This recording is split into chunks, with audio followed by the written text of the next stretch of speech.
Here's how to get multiband compression on your MPC in standalone mode. Now, multiband compression is a type of processing where you apply compression to a specific frequency range on your sound. So you can apply compression to just your bass, or just your mids, or just your highs, or you can apply compression on all three, but have completely different settings for each of the frequency bands. Now, this is a pretty big staple of DAWs. Most DAWs will have a stock multiband dynamics or compression plugin, but the MPC in standalone mode does not have any sort of multiband dynamics or compressor. But there is an easy way to set it up. Let's take a look. So I have this break here.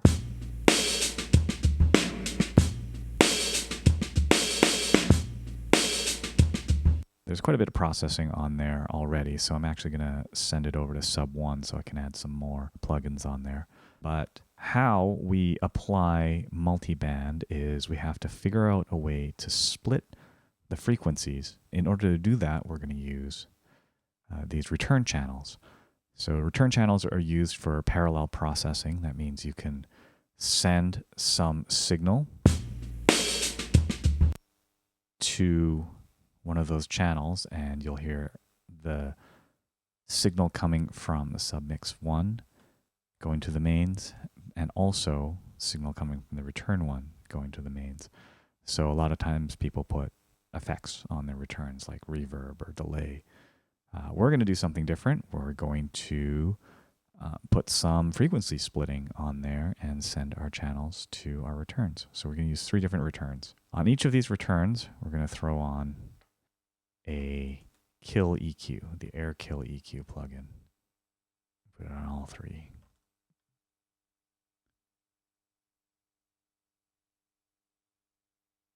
And then on each of these channels, we're going to put a compressor afterwards.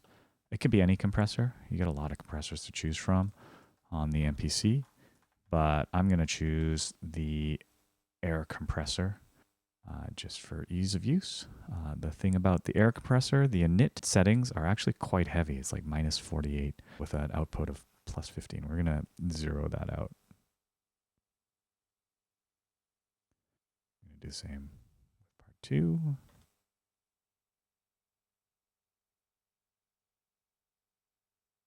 And we're going to do the same as the third return.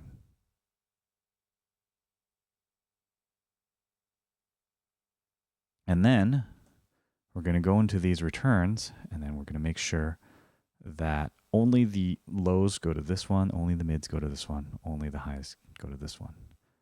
The easiest way to do that is to go into your kill EQ and kill the highs and the mids. So this will be the low channel. On the mid channel, we'll kill the highs and the lows. And of course, on the high channel, we'll kill the mids and the lows. Now, if I press play, you'll notice that returns aren't getting any signal. So we have to actually send audio to these channels.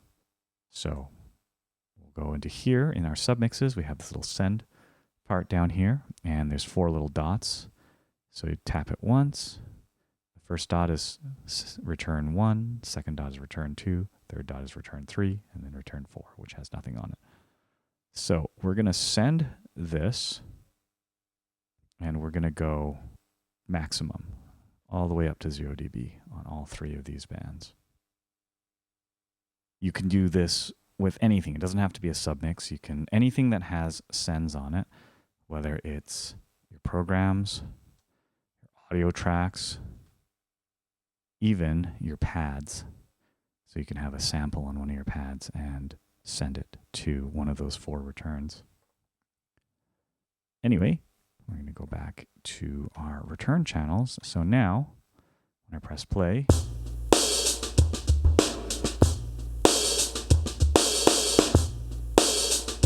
so you can see the meters going, but you can also hear sort of like a flamming sound. Now, the reason for that is we actually have the submix audio that's still going to our speakers, or in this case, the outputs, but it's also, so you're basically hearing both audio tracks at the same time.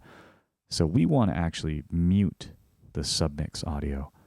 Now the problem with that is if we hit mute, it actually mutes everything. The mute and the channel fader is all happening before the sends. And there is unfortunately no way to reroute anything in the MPC in terms of the audio path within the channel itself.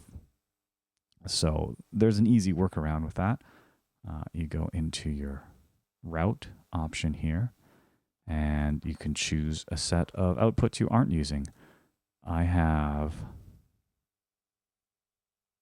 32 inputs and outputs turned on, so I can just route it to a set of unused channels. Let's go all the way up to 31, 32. So now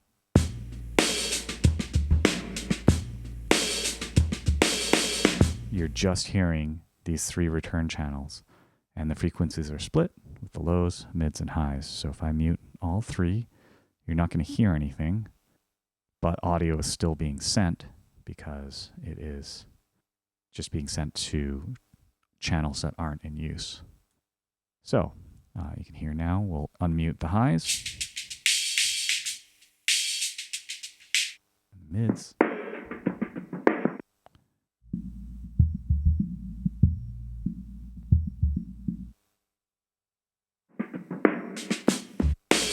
So I just kind of slapped the default kill air EQ on there.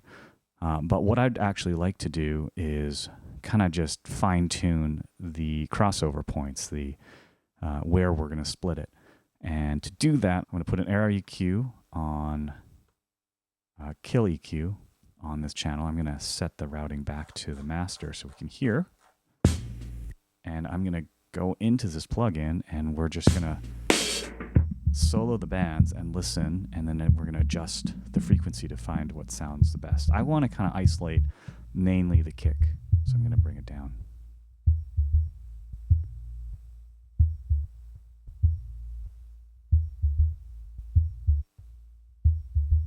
Let's just put it at 100.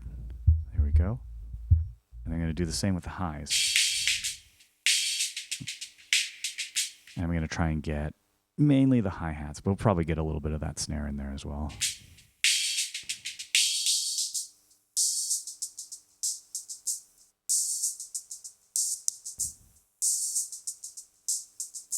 All right, that's good enough. We'll leave it at that.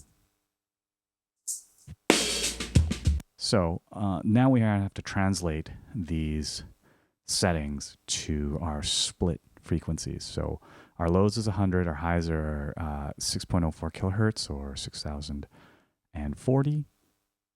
And we're just going to turn off this air cue, and then we're going to go back into our return channel. So lows are going to be 100.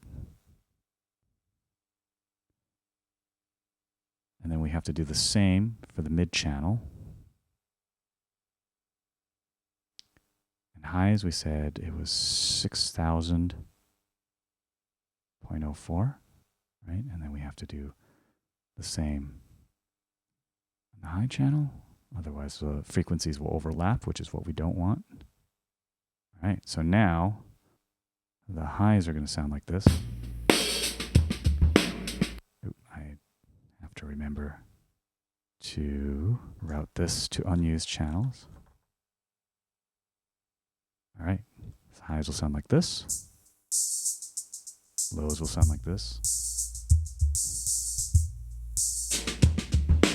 All right, and now we can start applying our compression. So I'm going to mute these two. We're just going to listen to the lows, and we're going to apply the compression.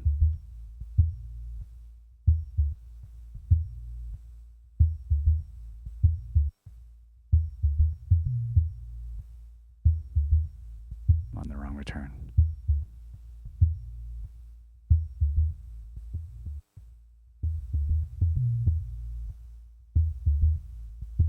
Yeah, let's apply some makeup gain.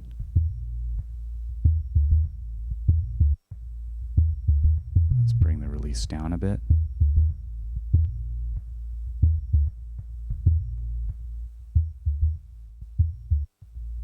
Really kind of bringing up the sustain of that kick drum.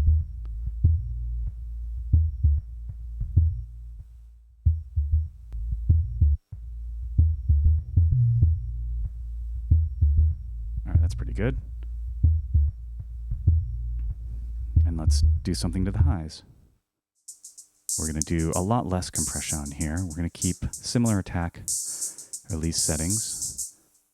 And we're just going to hit the peaks, and we're just going to go like maybe 2 or 3 dB of gain reduction. Get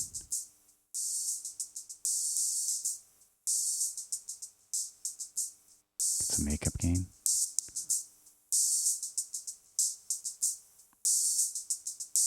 We're going to faster knee maybe.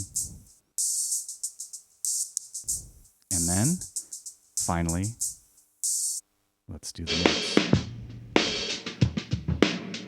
So let's do a completely different kind of compression. Let's bring out the transients in the mid a little bit more. That's where the snare hits. So we can give that a little bit more snap to it. So we're going to give it like a higher attack, maybe a lower release.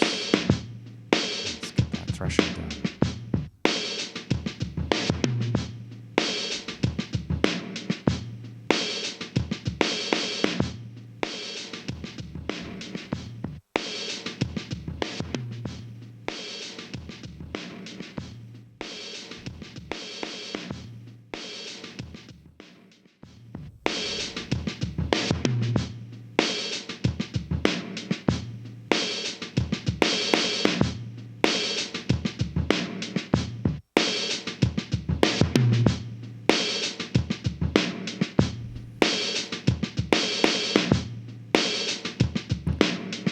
Let's hear it all together.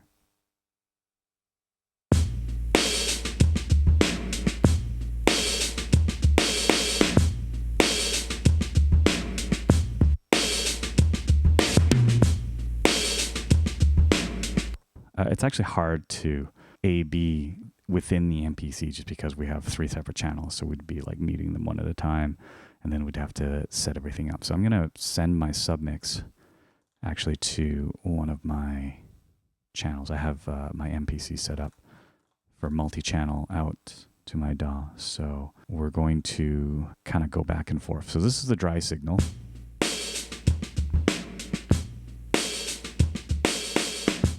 And then this is the signal with multiband.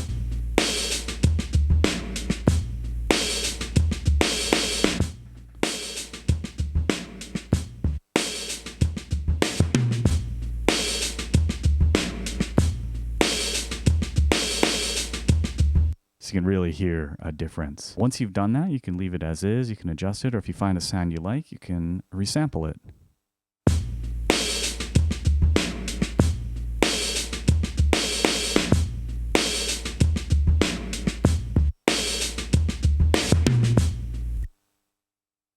We keep that, and now we have our new sample, which has multiband compression.